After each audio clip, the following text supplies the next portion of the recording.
Good morning, good afternoon, good evening, whenever you're watching this video. I hope you're having a good day.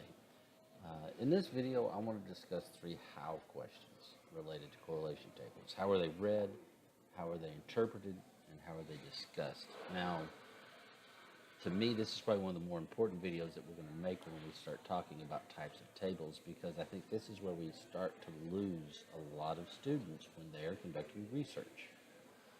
So how are they read? Well, typically the way you read them, as I have said in previous videos, is starting in the top left-hand corner and working your way down and across.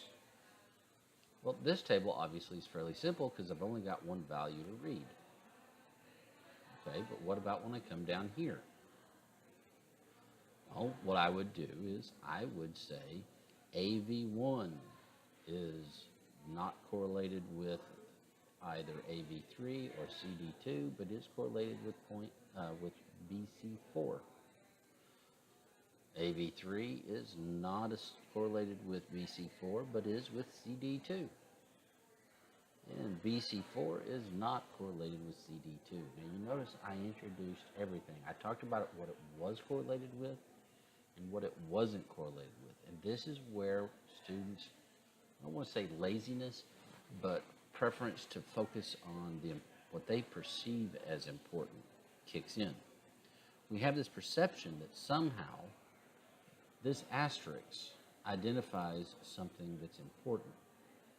And on one level you're right, but on another level you're not. It's just as important to know that they're not associated at times than it is to know that they are associated. And so when we read them, we want to read both what is significant, fine if you want to put that first, and then what isn't significant. And some people will say you do it the other way around. The standard practice is we read what's statistically significant first. Okay? That's how they're read. Now, how do we interpret these tables? Well, typically what we will do is we will identify, moving from left to right, the ones with the highest statistically, and highest, I should say the most, and I don't like that term either, see what I mean? It gets a little tricky. Those with the p-value that has the greatest significance, which is still not a great term.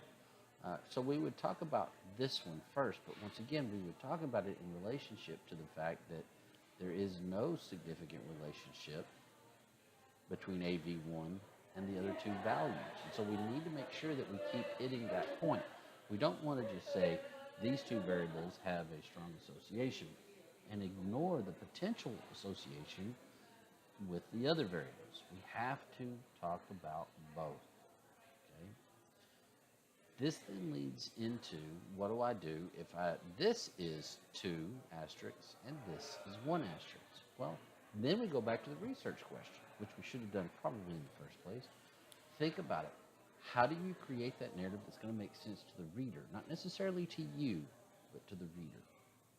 Finally, when it comes time to discuss these values, how do I do that? Well, this is where having visuals and models make life a lot easier. If you had created a model then, when you start discussing it, you can then give these values, place these values in that model, create that visual, and it's going to help your dissertation committee or the publisher of an article, if that's where you're moving into, an idea of how these values fit within the larger scheme, the larger idea of the relationship between variables. Because the reality is, you wouldn't be studying these variables if you didn't think there was something in their relationship.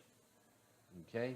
Very rarely are we going to find correlation tables where if the measures are done properly, that there isn't something there. That's just the nature of data analysis.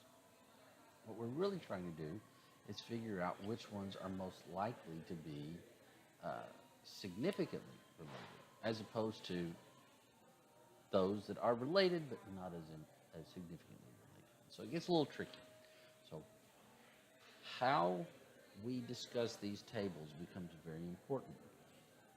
We want to make sure we do tell the reader, hey, here's what's statistically significant, but we also have to discuss what isn't significant. because that provides the groundwork for future research, if nothing else. I hope this video has answered some questions. I surely hope it's raised some. If it has, please let us know. Otherwise, I hope you have a good day.